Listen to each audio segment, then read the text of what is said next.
Fala galera do Cruzeiro Esporte Olímpico, vamos fazer um pós-jogo que na verdade será um pós-campeonato do Cruzeiro Basquete, que acabou derrotado pelo Osasco na final da Liga Ouro e ficou sem a vaga direta para o NBB, além de também ter perdido o título.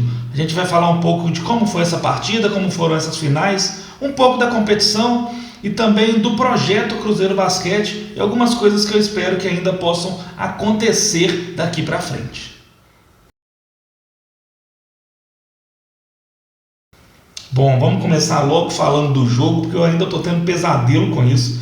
Eu fecho os olhos e vejo aquele placar lá de Itatiaia-Sul com 2,2 segundos para Osasco, o jogo empatado, os caras foram lá, converteram a cesta e saíram com o título. Mas o Cruzeiro começou bem a partida, a marcação-pressão funcionou mais uma vez, o Cruzeiro não deixava que o Osasco respirasse, a torcida também em cima, foi um jogo muito bom do Cruzeiro no início, o Cruzeiro fez 15-11, né, acabou desperdiçando muitas chances de abrir uma vantagem maior, mas estava na frente, 4 pontos de vantagem no primeiro quarto, nada demais, mas também se colocou na frente. Veio o segundo quarto, e veio com ele aquele apagão que a gente até comentou algumas vezes que a equipe acaba tendo, né, no segundo período. O Cruzeiro desliga, não consegue marcar mais o adversário, sofreu 22 pontos na segunda parcial e mesmo que tivesse pontuado bem, né, o Cruzeiro acabou fazendo só 11 pontos, deixou uma vantagem grande aí para o Osasco, que foi para o intervalo com 33 a 26. Então 7 pontos de frente, e mesmo que o Cruzeiro estivesse pontuando, não dá para deixar um time fazer 22 pontos assim, num momento em que a gente tinha a vantagem do jogo, tinha o controle do jogo. Então foi muito sentido esse momento, a gente foi para o intervalo aí com esses 7 pontos de desvantagem, mas tinha jogo. O basquete 7 pontos no intervalo é nada, tem jogo normal. Tanto que o Cruzeiro buscou no terceiro quarto, marcação-pressão voltou a funcionar novamente, o Osasco teve dificuldade de criar suas jogadas e o Cruzeiro fez 21-13, virando o jogo e chegando para o quarto final com 1 ponto de frente. Nada também, tinha que jogar o quarto inteiro e a disputa foi até a última bola, né? Como foram também na fase de classificação os 2 jogos contra o Osasco.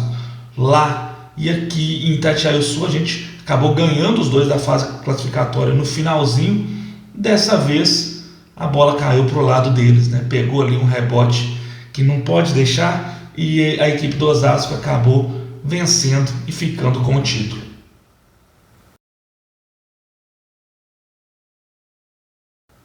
Os destaques da partida foram o Harris, né? Claro, foi o MVP da final, fez de tudo, fez 16 pontos, fez 4 assistências, 5 rebotes e provocou demais, né, durante e depois do jogo.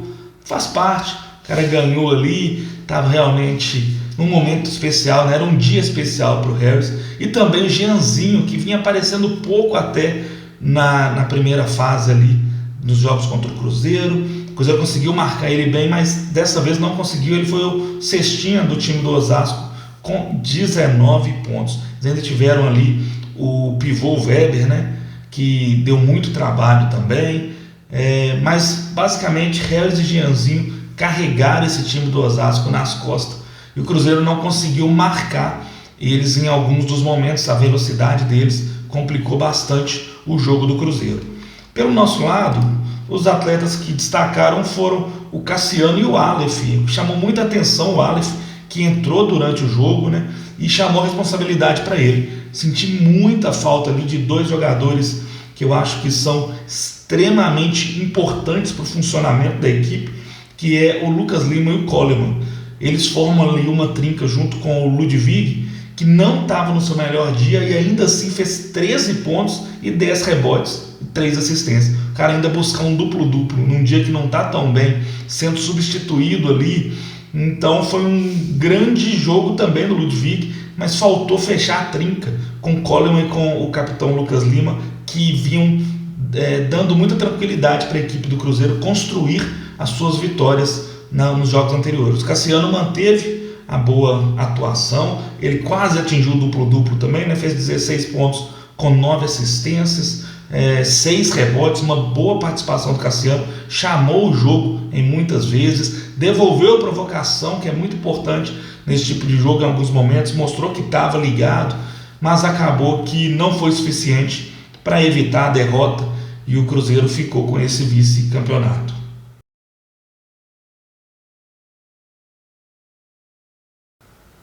Falando da competição em si, o Cruzeiro fez uma boa Liga Ouro, começou perdendo a primeira partida, é verdade, mas depois engrenou 8 vitórias, teve um momento ali que não parecia não ter nenhum time mesmo que pudesse tirar esse título do Cruzeiro. A equipe acabou na última partida sendo derrotada, fechou a fase de classificação com o mesmo número de vitórias que o Osasco. A diferença foi ali nos critérios de desempate. O Cruzeiro inclusive bateu o Osasco nos 2 jogos da primeira fase, então terminou em primeiro lugar geral, tendo aí a vantagem de poder decidir em casa. O Osasco foi o segundo colocado, só perdeu para o Cruzeiro a competição inteira. Essa é que é a grande questão. Perdeu 4 vezes para o Cruzeiro e ganhou 3. Então um confronto muito equilibrado. Eles ganharam as 3 que precisavam e saíram campeão. O basquete tem dessas coisas.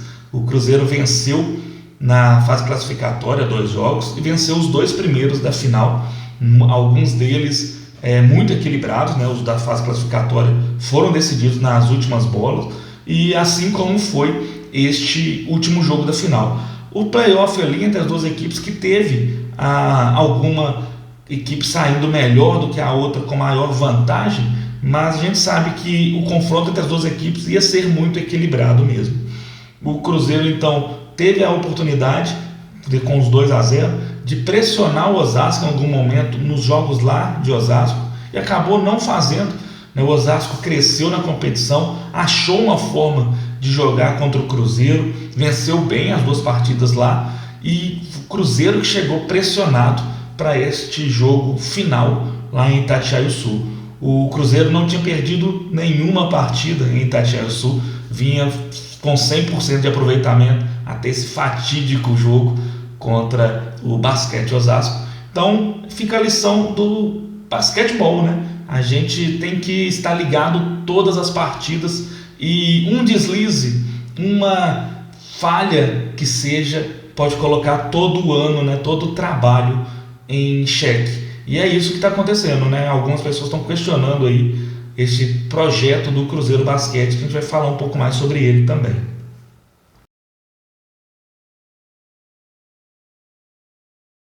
Sobre o Cruzeiro Basquete, é bom a gente separar algumas coisas, né? Porque o projeto de basquete ele não se dá só com os títulos. Claro que eles são importantes, mas é preciso também entender da onde veio, né, e aonde pode chegar. O Cruzeiro não tem um histórico de basquete recente, né? A equipe teve já seus times de basquete lá nos anos 30, 40, mas foi retomar esse projeto agora. Ali em 2021 começou a ensaiar, mas em 2023 mesmo que a equipe voltou a competir as grandes competições. E de lá para cá o Cruzeiro esteve nas 3 finais de competições que ele disputou nacionais, né? Então, as competições nacionais que o Cruzeiro disputou foram 2 campeonatos brasileiros e agora disputou a Liga Ouro, né, que daria acesso ao NBB. O Cruzeiro foi campeão brasileiro em 23, foi o segundo colocado no Final Four em 2024 e ficou com o vice-campeonato agora da Liga Ouro em 2025. Então, sem nenhum drama, a equipe continua bem montada, um projeto muito bem estruturado e que teve até a oportunidade já de estar no NBB nessa temporada. Por ter sido campeão, né, em 2023, acabou preferindo se estruturar melhor, uma decisão importante, e agora que poderia conseguir essa vaga direta, não conseguiu, mas a gente ainda aguarda ver o que é a NBB, como está enxergando esse projeto, e a gente espera que o Cruzeiro possa ser bem visto, esteja sendo bem visto mesmo, como um projeto de basquete que tem futuro, né? Um projeto de basquete que pode agregar a Liga Nacional, e quem sabe ainda possa surgir aí um convite para a equipe integrar as equipes que estarão no NBB 2025-2026. Então é isso, o Cruzeiro Esporte Olímpico segue junto com o Cruzeiro Basquete. Vamos acompanhar agora essas movimentações de bastidores, ver o que vem por aí, saída de jogadores, permanência de alguns, quem que vai chegar, porque o Cruzeiro Basquete segue e a gente espera que essas novidades de bastidores possam ser favoráveis ao Cruzeiro para a gente continuar tendo uma equipe competitiva que esteve nas finais das últimas 3 competições nacionais que disputou. A gente não pode esquecer isso e que a gente possa ter sorte ainda melhor e sair mais feliz das próximas decisões que a gente tiver. Então é isso, Cruzeiro Esporte Olímpico, que a imagem do Cruzeiro possa continuar resplandecendo.